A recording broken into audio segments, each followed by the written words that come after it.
Shalom, Bapak, Ibu, dan Saudara yang dikasihi oleh Tuhan. Kita patut bersyukur kepada Tuhan, dan hanya oleh kemurahannya saja kita ada hingga sampai hari ini. Pagi hari ini kita akan belajar kebenaran firman Tuhan, dan kiranya firman Tuhan yang sebentar kita dengar itu semakin mendewasakan hidup kekristenan kita, agar hidup kita semakin menyenangkan hati Tuhan. Namun sebelumnya mari kita berdoa. Tuhan, kami ucap syukur dan terima kasih hanya oleh anugerah-Mu saja ya Tuhan, kami pada pagi hari ini beroleh tubuh yang sehat dan kuat, dan kami boleh menikmati hari yang baru. Dan sebentar kami akan mendengarkan kebenaran firman-Mu. Kiranya Tuhan menguduskan hati dan pikiran kami, untuk kami bisa mendengar firman Tuhan dan mengerti dan memahami dan melakukannya untuk kemuliaan dan kebesaran nama Tuhan. Terima kasih ya Tuhan. Kami sambut kebenaran firman Tuhan hanya di dalam nama Tuhan Yesus Kristus. Haleluya. Amin. Bapak, Ibu, dan Saudara yang dikasihi oleh Tuhan, pelajaran firman Tuhan pada hari ini yaitu tentang menjaga hati. Mari kita buka Alkitab kita di dalam Kitab Amsal pasal 4 ayat yang ke-23. Demikian bunyi firman Tuhan.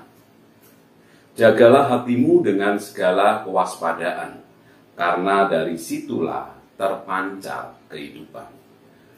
Firman Tuhan pada pagi hari ini mengingatkan kepada kita semua bahwa hal yang terpenting dalam hidup kita dan yang perlu kita jaga ternyata bukan uang, harta, kedudukan, tetapi hati kita. Sebab ketika kita gagal menjaga hati kita, maka hal itu akan berdampak bagi kehidupan kita. Sebab dalam hati itu muncul pikiran, perasaan, dan kehendak kita. Hati kita itu sangat labil, cepat sekali berubah. Dalam situasi dan kondisi apapun, hati kita tidaklah selalu statis atau tetap. Coba kita baca di dalam Kejadian pasal 4 ayat 3 sampai yang ke-7.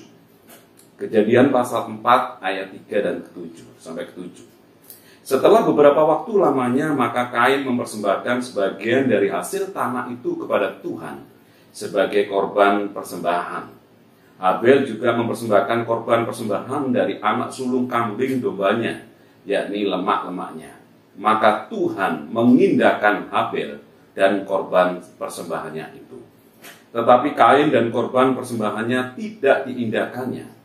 Lalu hati Kain menjadi sangat panas dan mukanya muram. Firman Tuhan kepada Kain, mengapa hatimu panas dan mukamu muram? Apakah mukamu tidak akan berseri jika engkau berbuat baik? Tetapi jika engkau tidak berbuat baik, dosa sudah mengintip di depan pintu. Ia sangat menggoda engkau, tetapi engkau harus berkuasa atasnya. Bapak, Ibu, dan Saudara yang dikasihi oleh Tuhan, Allah mengatakan bahwa setelah beberapa waktu lamanya, Kain dan Habel sama-sama mempersembahkan korbannya kepada Tuhan. Yang pastinya pada saat mereka mempersembahkan korbannya, hati mereka saat itu penuh dengan sukacita. Tetapi hati Kain ternyata tiba-tiba saja berubah menjadi sangat panas dan mukanya murung ketika persembahannya ditolak oleh Tuhan. Bapak, Ibu, dan Saudara yang dikasihi oleh Tuhan, demikian juga dengan kita. Sewaktu kita beribadah, pastinya kondisi hati kita penuh dengan sukacita. Baik saat pujian dinaikkan, atau pada saat kita mendengarkan firman Tuhan.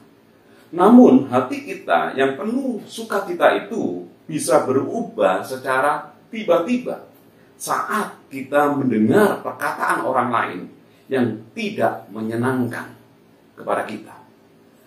Atau mungkin juga saat selesai ibadah dan kita hendak mengambil motor, tapi tiba-tiba motor kita tergores atau lecet. Padahal motor itu baru kita beli. Pastinya keadaan yang terjadi itu membuat kita menjadi kecewa. Mungkin ada sungut-sungut di dalam diri kita. Sehingga akhirnya menghilangkan sukacita kita yang semestinya ada di dalam kehidupan kita. Padahal suatu ibadah hati kita penuh dengan sukacita. Atau saat kita sedang ngobrol dengan istri atau suami kita. Semula percakapan kita baik-baik saja. Tetapi karena mendengar perkataan yang tidak menyenangkan dan mengakibatkan tersinggung, maka bisa saja percakapan yang semula baik-baik saja akhirnya berubah menjadi ketegangan. Dan itu bisa dilihat dari raut muka yang berubah. Bapak, Ibu, dan Saudara yang dikasihi oleh Tuhan, semuanya itu menjadi bukti bahwa kondisi hati kita itu mudah sekali berubah. Kondisi hati kita itu sangat-sangat labil. Makanya dalam segala keadaan kita harus mampu menjaga hati kita sedemikian rupa agar respon kita, respon perilaku kita itu tetap benar.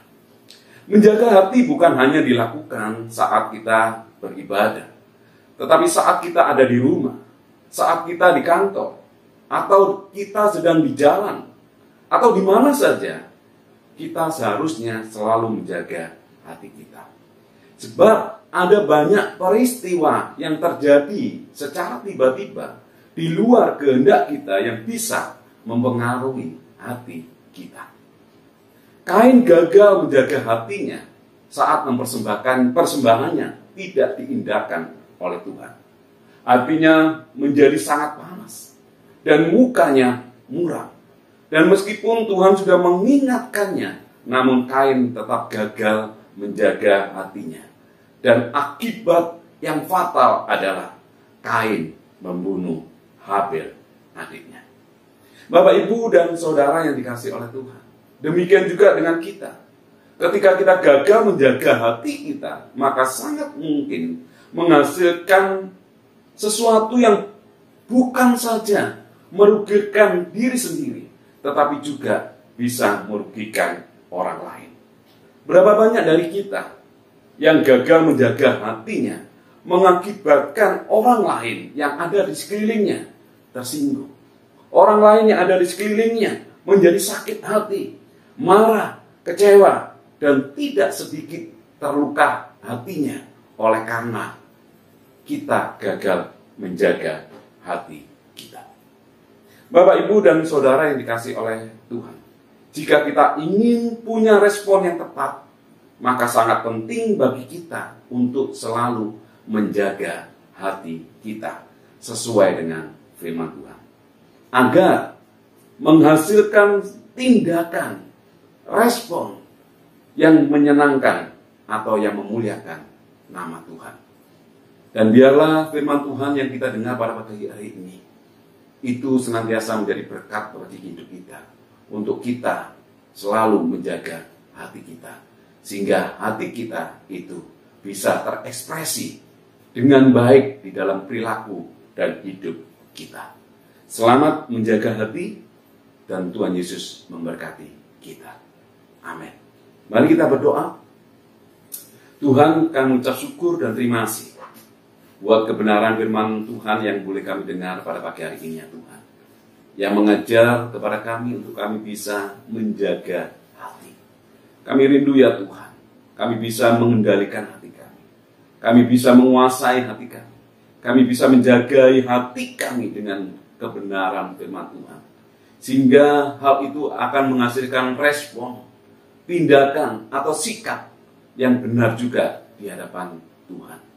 Terima kasih, ya Tuhan, tanamkan kebenaran firman-Mu di dalam kehidupan kami, sehingga kami bukan sekedar menjadi pendengar-pendengar yang baik, tetapi kami boleh melakukan di dalam kehidupan kami sehari-hari. Hanya di dalam nama Tuhan Yesus Kristus, kami sudah berdoa dan mengucap syukur. Haleluya. Amin.